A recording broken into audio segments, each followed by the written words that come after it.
Inilah kawasan Sambi Gede pemirsa, satu wilayah yang terdapat di Kabupaten Malang bagian barat dan terletak di Kecamatan Sumber Pucung, satu tempat yang berada di perlintasan Malang Blitar.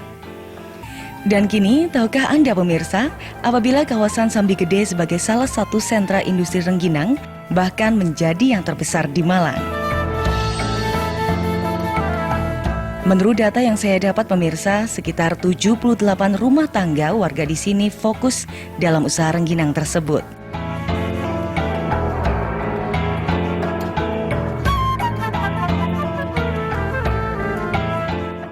Pada dasarnya tentu usaha-usaha mandiri seperti ini dapat menjadi sebuah inspirasi bagi Anda untuk mengembangkan usaha secara mandiri. Tentu hasil yang Anda dapat sesuai dengan kerasnya usaha Anda. Selain itu pemirsa, Anda juga dapat membantu pemerintah dalam menanggulangi pengangguran. Rengginang adalah salah satu makanan tradisional yang boleh dibilang paling tua yang pernah ada. Bahkan, rengginang sendiri adalah ketan yang ditambah dengan bumbu-bumbu lainnya. Rengginang biasa digunakan untuk suguhan-suguhan, bahkan hantaran saat diadakannya hajatan atau pesta pada masyarakat pedesaan. Selain sebagai petani dan beberapa usaha lain tentunya, alhasil beberapa warga di wilayah ini sebagian besar ditarik untuk menjadi pekerja dan pengangguran bisa diminimalisir.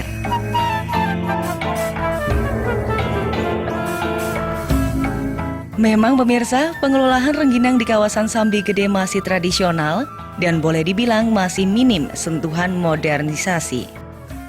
Ini terlihat dari cetakan yang digunakan. Tentu, kalau menggunakan cetakan seperti ini akan sangat sulit mendapatkan hasil yang banyak dalam satu harinya. Dan pemirsa, kami juga sempat berbincang dengan kepala desa di sini tentang perhatian pemerintah, tentang hambatan dan solusi yang dialami di sini. Ya pemirsa, sekarang saya sudah bersama dengan Kepala Desa Sambi Gede, Kecamatan Sumber Pucung, Kabupaten Malang. Ya. Selamat siang Pak. Selamat siang. Di Sambi Gede ini ada berapa usaha Pak, khususnya untuk produksi rengginang? Ada 76 usaha untuk produk rengginang. Untuk pertanyaan kedua Pak, perhatian pemerintah Kabupaten Malang terhadap usaha-usaha di Sambi Gede apa saja Pak? Itu pernah mendapatkan bantuan pengeringan alat kering. Di alat kering itu bahan bakunya dari minyak gas. Di waktu itu sudah dipraktekkan, ternyata rengginang itu digoreng kurang mekar. Tapi kalau terik matahari kualitasnya menjadi bagus. Selanjutnya kendala-kendala yang dihadapi Pak, usaha di sini apa saja Pak? Kendala yang dihadapi hanya di musim hujan. Kalau di musim hujan, setelah mencetak rengginang itu tidak bisa menjemur. Akhirnya rengginang yang sudah dicetak, dijemur, tidak mendapatkan terik matahari, akhirnya mengurangi kualitas. Kurang baik kalau digoreng akhirnya. Selanjutnya Pak, bagaimana cara mendapatkan bahan mentah untuk produksi rengginang ini Pak? Bahan baku, terutama beras ketan. Kalau bahan mentah, Desa Sambi Gede sudah memenuhi. Karena dari petani sendiri banyak yang menanam padi ketan. Jadi produk rengginang itu bahan bakunya cukup di Desa Sambi Gede. Terima kasih Pak untuk wawancara siang hari ini. Selamat siang. Sulitnya mencari bahan dasar ketan, yakni dengan cara menanam ketan secara mandiri di warga desa Sambi Gede. Memang hasil ketannya tidak mampu mencukupi kebutuhan bahan dasar yang dibutuhkan warga untuk membuat rengginang. Tetapi paling tidak, hal tersebut sudah membantu warga untuk mendapatkan bahan pokok secara mandiri. Selain itu pemirsa, pemerintah Kabupaten Malang juga sudah memberikan perhatian yang sangat baik. Pemerintah memberikan bantuan oven dengan bahan bakar LPG. Daya tampung ovennya sampai sekitar 1 ton dan semua pengrajin rengginang di kawasan ini bisa memanfaatkan oven tersebut.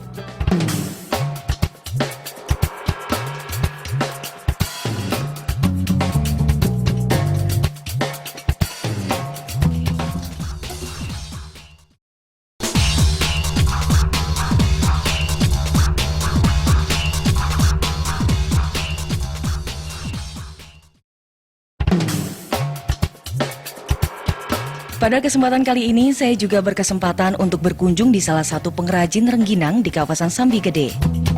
Usaha ini dirintis sejak tahun 2005 lalu, awalnya pemilik terinspirasi dengan warga di sekitarnya. Dan akhirnya, beliau mulai mengembangkan usahanya secara mandiri. Dan alhasil, pemilik mampu menyekolahkan putra-putrinya dengan hasil produksi rengginang ini. Pemirsa, coba rasakan rengginang di sini. Pasti lezat. Karena rengginang produksi daerah Sambi Gede ini memiliki keunggulan. Antara lain melalui pengolahan yang maksimal, selain itu bumbu yang digunakan juga melimpah pemirsa. Jadi dapat Anda bayangkan rasa ketan yang gurih dicampur dengan bumbu-bumbu yang lezat. Ada beberapa macam.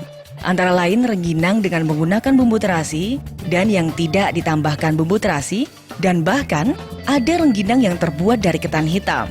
Sangat menarik bukan? Tidak main-main pemirsa. Untuk satu pengrajin rengginang tentu membutuhkan tenaga kerja. Membutuhkan sekitar 11 orang pekerja.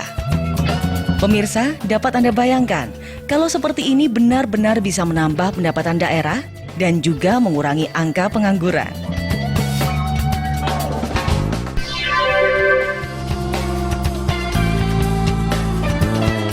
Dan pemirsa, sekarang kita akan membahas tentang proses pembuatan. Sebelum itu kita kenali dulu apa saja bahan-bahan yang digunakan untuk membuat rengginang yang lezat. Untuk bahan dasarnya tentu saja adalah ketan. Setelah itu bumbu yang digunakan antara lain bawang merah untuk yang menggunakan ketan hitam, bawang putih untuk ketan putih, garam, dan terasi untuk jenis tertentu. Awalnya ketan yang akan digunakan direndam terlebih dahulu kurang lebih selama 1 jam dan kemudian ditiriskan. Setelah itu bahan ketan tadi dicampur dengan bumbu yang sudah disiapkan dan proses selanjutnya adalah pemasakan ketan tersebut.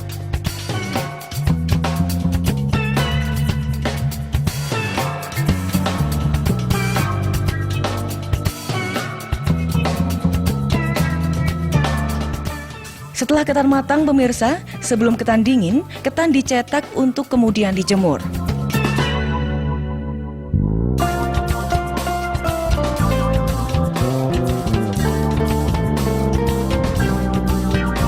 Apabila musim kemarau pemirsa, waktu jemurnya kurang lebih 2 hari.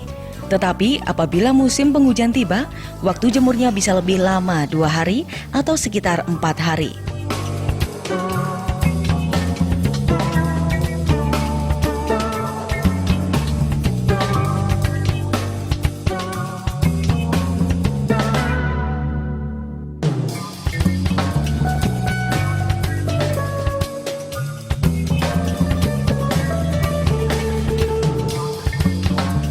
Setelah melalui proses penjemuran, kemudian rengginang-rengginang tersebut dipack untuk dipasarkan.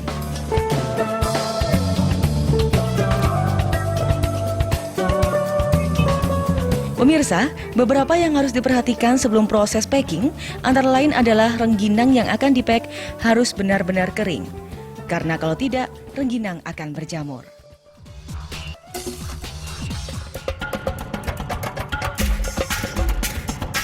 Kita akan membahas tentang proses pendistribusian rengginang-rengginang ini. Pemirsa, pemilik lebih memilih memasarkan rengginang mentah karena lebih efisien. Mengapa demikian? Ya, apabila pemilik memasarkan rengginang matang, maka rentan akan kroposnya jajanan dengan rasa gurih tersebut. Tentu harga dari 1 kg rengginang ini dipengaruhi oleh harga bahan dasarnya, yakni ketan.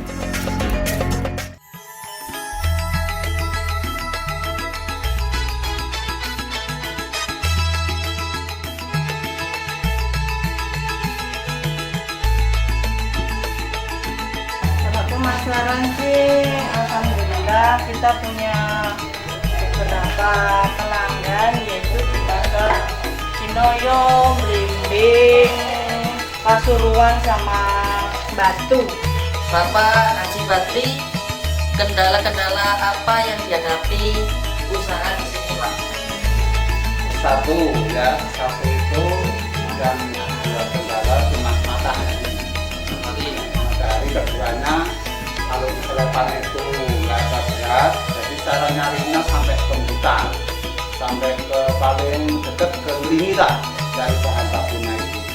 Dan keduanya kalau yang nyetak ini kan 4,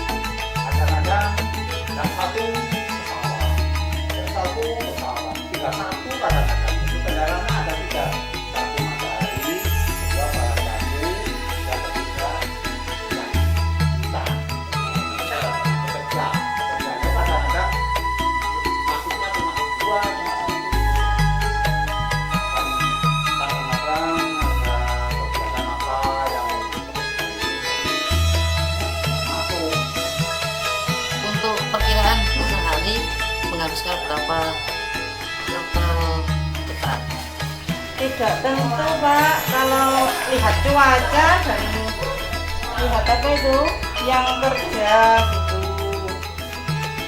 Kalau yang kerja ada gitu kita tambah. Normalnya kalau semua datang Semua datang itu ya 75 lah. Kalau mau hari raya gitu 1 bintang. Kita agak bungkus sedikit. Tapi kalau cuacanya baik loh Pak, kalau cuacanya nggak baik ya nggak bisa gitu. Karena cuma bisa pakai matahari loh. Dan ini juga harus manual.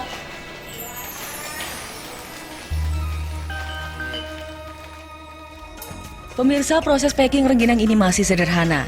Dapat Anda lihat, pengrajin masih menggunakan lampu buatan sendiri yang dalam bahasa Jawa biasa disebut damar. Ujung-ujung plastik pembungkus diapi-apikan dengan harapan akan menjadi kencang dan udara tidak dapat masuk. Pemirsa, dapat Anda bayangkan, dengan kemasan sederhana ini saja, kebutuhan hidup pengrajin sudah boleh dibilang tercukupi. Apalagi kalau kemasannya menarik dan berlabel, mungkin pemasarannya bisa lebih luas dan harganya bisa lebih tinggi. Pemasaran rengginang buatan pengrajin rengginang di kawasan Sambi Gede ini mencakup wilayah Malang Kota, Tumpang, Dampit, Kepanjen, Blitar, dan beberapa kawasan lainnya. Proses pendistribusian rengginang ini biasanya diambil oleh konsumen atau ada yang diantar oleh pemilik usaha, tentu sesuai dengan perjanjian sebelumnya. Setiap usaha tentu mengalami pasang surut pemirsa. Usaha rengginang di Sambi Gede biasa banyak mendapat pesanan ketika lebaran, banyak warga yang punya hajat, musim haji, dan sebagainya. Dan pemirsa, inilah tadi sedikit info usaha warga Malang. Semoga hal ini bisa menjadikan sebuah inspirasi bagi Anda untuk terus bangkit dan semangat dalam menjalankan segala usaha Anda. Dan semoga di Malang Raya yang kita cintai ini, semakin banyak industri mandiri yang berkembang.